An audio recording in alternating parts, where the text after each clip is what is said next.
Okay, alright. Update po tayo sa content for today, guys.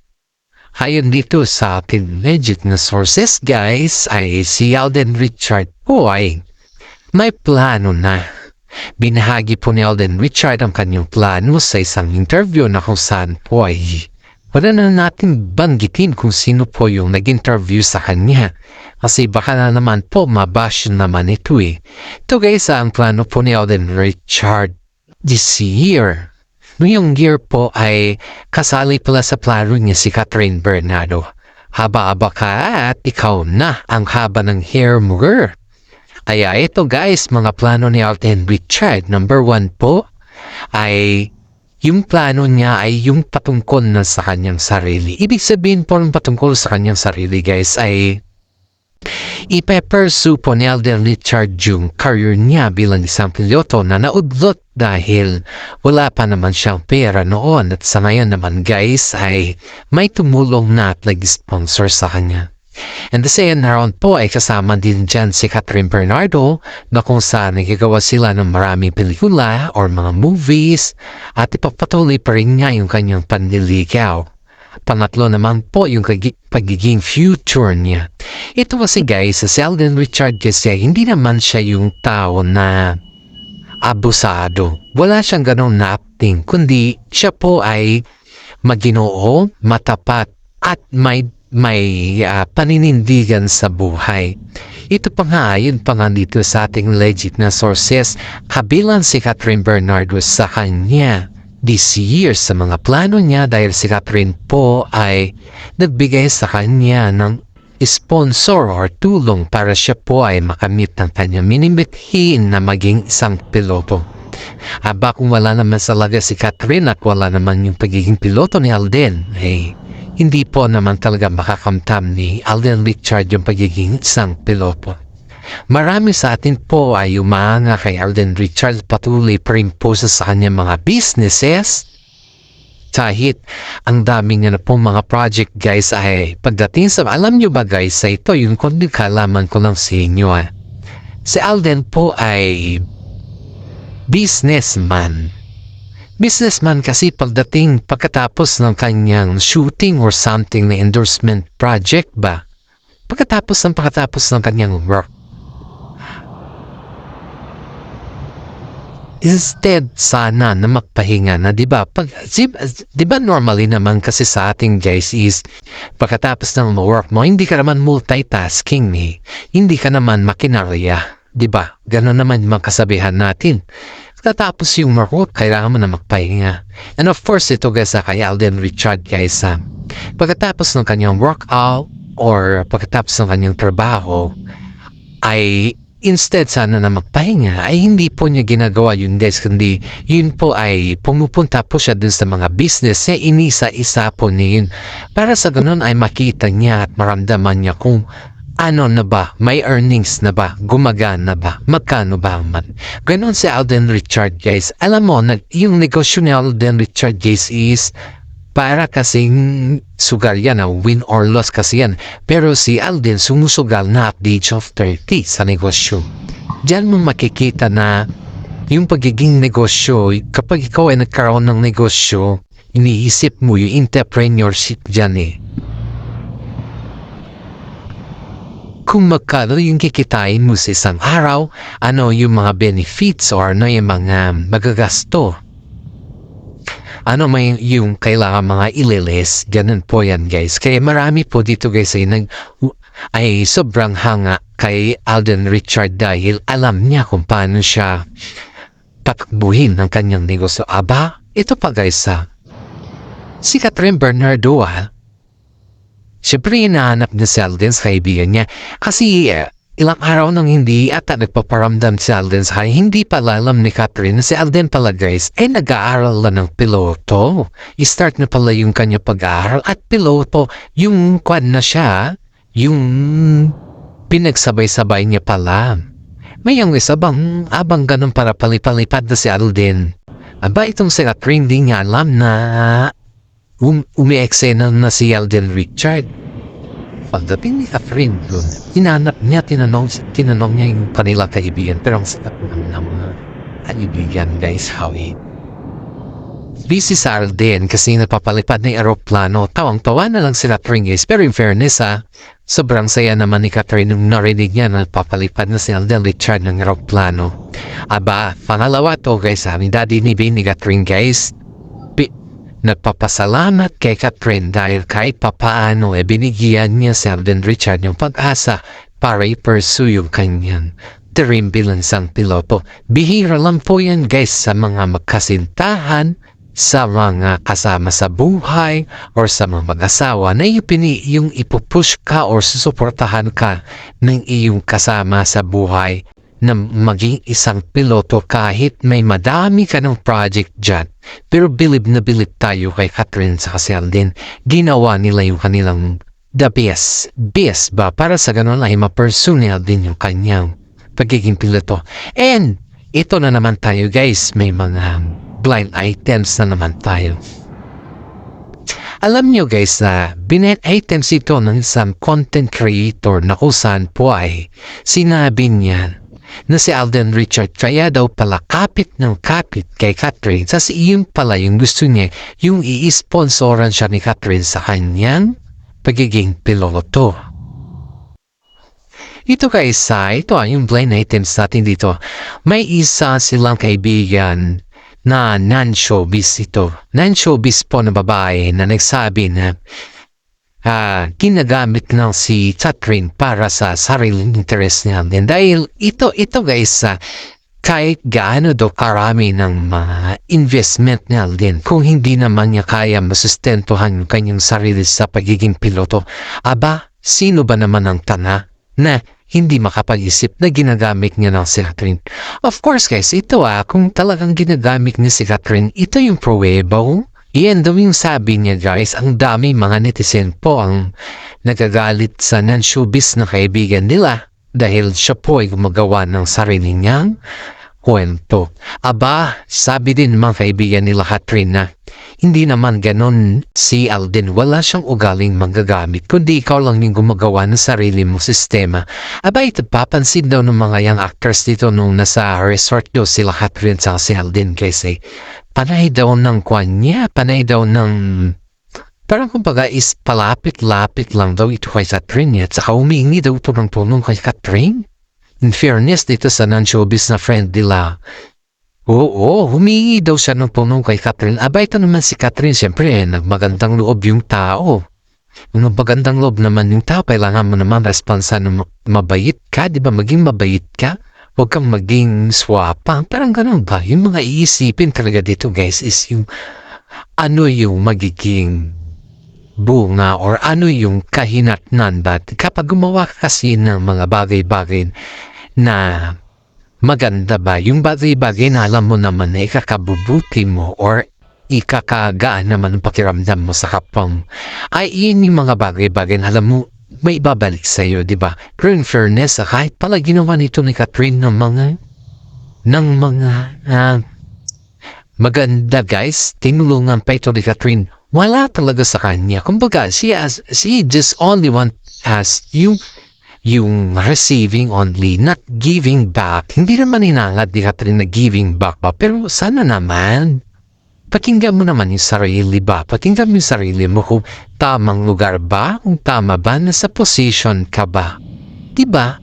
Nakakasakit kasi guys na gawan mo ng kwento itong isa samantala siya yung tumutulong sa'yo. Diba? Eto ba guys, humingi ito ng pera. Hiningi ang pera guys. Hiningi, hindi inutang. Humingi ng pera kay Catherine parang tulong. Tapos, siyempre kay Catherine naman, magkano lang naman yung konting bagay ba? Milyon-milyon yung income mo. Siyempre, humingi itong tao na to. O ngayon, humingi siya. Pagkatapos ng humingi ito, maganda, mabango na naman si Catherine. Pero nung hindi siya napagbigyan kay Alden, sobrang baho niya kay Alden. Parang, ang lahat ng mga sinasabi niya guys, alam sa mga Instagram post niya, ang dami niya mga bulong na sinasabi dun. Ang dami niya mga kung ano-anong sinasabi dun na kesa ganito, kesa ganyan. Sabi nga ng mga kaibigan nila Catherine sa kanila, inadvisean pa ito guys ayon dito sa ating legit na sources ha. Hindi naman siya nasa showbiz pero dahil nga trusted daw naman na person to ni Catherine ay parang pinapakita niya naman kay Catherine na napaka-loyal siya ba. Siyempre nasa showbiz ka kailangan mo din na medyo magdahan-dahan sa mga kaibigan, piliin mo na yung choose the best. Yun ba? Choose the best. Hindi yung choose more than you choose. Parang ganon. Mas pipiliin mo pa rin yung kaibigan na alam mong loyal sa iyo. Pero ito kasi guys, pagkaramdam kasi ni Catherine is matagal niya na itong kaibigan ni. Pero non-showbiz ito Pero bakit ganon? Bakit kung kailan na matagal mo na siyang kaibigan, inaahas ka pala sa talikod? Iyon yung problema dito dito sa ating legit na sources na parang hindi pa daw naniniwala si Catherine na si Alden yung tinutumbok nito kasi wala kasing pangalan guys. Pero that time, paano natin nalaman na si Alden? Dahil nung kabanding sila ng kanilang iba't iba nilang kaibigan, dito nila napagtanto na si Alden Richard yung binabanggit ng friend ni Catherine guys. Oh my God, it's quite very amazing na sinasabi nila. Akala pa si ni Catherine guys ay napakabait nitong tao na to kasi syempre pait ko naman makipagkaibigan sa non-showbiz expect mo na yan na mabait sila kasi hindi mo sila kakompetensya diba? Pero in fairness nagkamali pala si Catherine sa kaninian very trusted na person. At hindi lang yan guys iniisip din ang tao na to ang non-showbiz na to na parang yung pakiramdam niya minamaliit na siya ni Alden Richard.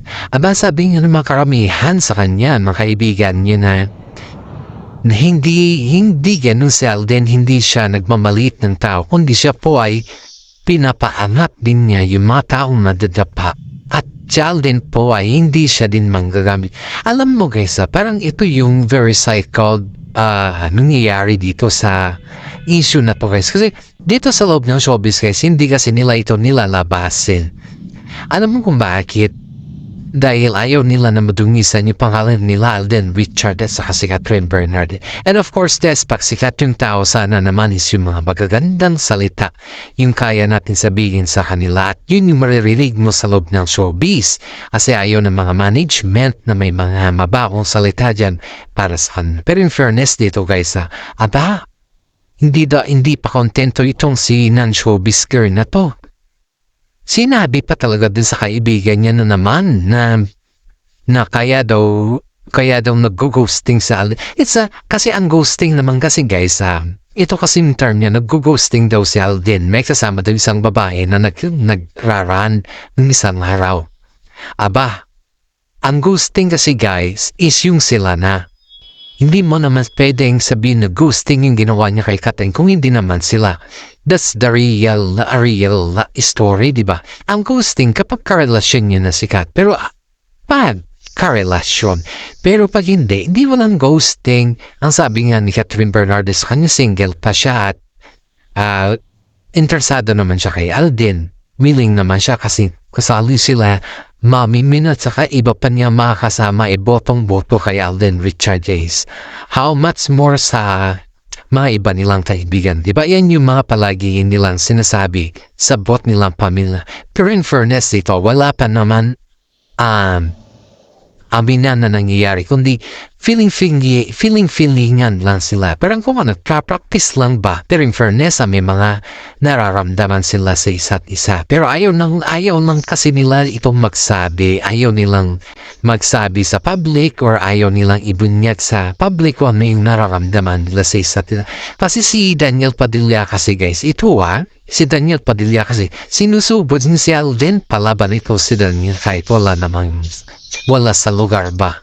Palabang sito si Daniel pag nakita niya na sobrang higpit yung hawak ni Alden kay Catherine, andyan na si Daniel Padilla, andyan na o ganito o siya na. Parang alam mo yung bodyguard na bakit sobrang namang paghigpit ng parang gano'n ba yung masyadong mahigpit. Yung wag masyadong sakalin, parang gano'n. Ayaw niya kasi yung gano'n Siyempre guys, mahal ni Daniel si Catherine na tayo niya mawala si Catherine sa kanya. Ganoon naman siguro talaga pag yung nag-ghosting ka ng 12 years yung nasa huli ang lahat na sinasabi nila. Pero balik tayo dito guys ha. Itong si Alden Richard guys namataan kasi na may kasama siyang babae na nag-jogging that time. Pero hindi niya kasama si Catherine. Of course, paano niya naman maging kasama si Catherine? Busy naman si Catherine sa pag-i-endorse. So, diba? Busy siya. May shooting siya May mga photoshoot siya. Aba, pag trabaho kasi, iba naman yung pleasure Sabi nga ni Alden sa si Catherine, pag nandyan yung trabaho, grab the opportunities because the opportunity, not once only. Tama naman sila guys, kung isipin natin, ang oportunidad is not once only. Hindi naman paulit-ulit yan na may mga magagandang oportunidad sa kanila. Kundi yung mga oportunidad na binibigay sa kanila is minsanan lang yung guys. Sa ikaw ay sikat na sikat, iyan yung oportunidad na tarating sa'yo. Kaya lahat tayo dito, alam na natin kung sino yung non-showbiz. Popular ito guys, palagi nila itong kasama kahit saan man sila kumakanta rin to. Joker din ito. Pero pumasok dito doon sa pagiging artista. Pero parang ang labo ata sa kanya yung pagiging artista ba? Kaya hindi niya na lang tinuloy. Yan yung pinakamaganda dito guys kasi non-showbiz siya. Wala siyang hindi mo akalain na pumasok pero bagsak na bagsak din pala sa sarili niya. Marami nga nagsasabi sa kanya na mga kaibigan din niya sa mga non-showbiz at saka showbiz guys na huwag na siyang gumulo pa kasi mga pinagsasabi niya naman kahit anong sabihin niya hindi niya kaya may bagsakan cut din, di ba? Pero in fairness, lumapit siya kay Daniel Padilla. Lumapit talaga siya at sinabi ko yung mga nangyayari. Kaya pala si Daniel guys, kaya pala si lakas loob na ginaganong-ganon si Alden kasi alam niya kung ano yung nangyayari between Alden and Catherine. May idea siya guys dahil dito si isang non-showbiz na garneto na kaibigan nila Alden Richard at saka si Catherine Burnham. Fairness yung binigay pa nga ni Alden Richard na regalo kay Catherine guys na damit. Aba, mininto pa talaga niya kay Daniel Padilla. Ito naman si Daniel, may ang dami kong regalong ganyan kay Catherine na. Pero tinago niya lang naman, hindi niya ginagamit. Alam mo na, alam mo naman yung angas ni Daniel Padilla guys, parang hindi siya yung tao na may sinasabi ba. Pero itong si Alden Richard guys, tahimik na sa alam lahat ni Daniel Padilla kung ano yung kwento dun sa loob. Kaya sa ganun na lakahangas na pinagsasalitaan si Alden Richard. You know last week guys, last week to nangyari. Parang hindi ko alam guys kung kasi yung legit na sources natin is parang invited na hindi ata. Kasi iba yung taong nag-invite. Hindi naman ininbitahan ni Catherine si Daniel. Kasi yung kaibigan ni Catherine, yun yung inimbitahan ni Catherine. Pero yung kaibigan nila ni Daniel, yun yung nag-invite kay Daniel dun sa beach. O, see? Diba? Hindi, kaya sabi ko kasi hindi siya invited kasi nandun na si Daniel sa beach guys. Kasi inimbitahan siya ng kaibigan nila. Na yung kaibigan nila, yun naman yung inimbitahan talaga ni Catherine sa si Alden. Aba, kwento dito guys. Siyempre may mga feeling moment that night at gusto nila na si Alden Richard sa si Catherine. May kasama naman daw si Alden that time makasama yung mga kaibigan niya. May kasama din si Daniel. Aba guys, ito si Daniel Padilla. Hindi ayaw daw niyang may lumapit kay Catherine. Yung gusto niya talaga guys is yung makausap si Catherine, yung maibalik lahat. Kasi almost 2 years na guys almost 2 years nang wala na sila Imagine that, almost 2 years nang wala na sila. Aba ngayon mo pa mapagtanto na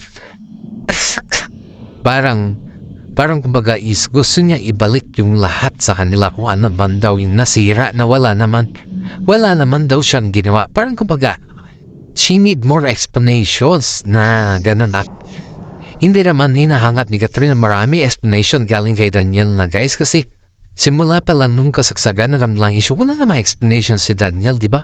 Alam naman natin yun, kaya medyo may mga kung si Catherine kung bakit ganun na lang si Daniel sa kanya na ayaw siyang bitawan. Pero pagdating sa katotohanan, bitaw na si Catherine.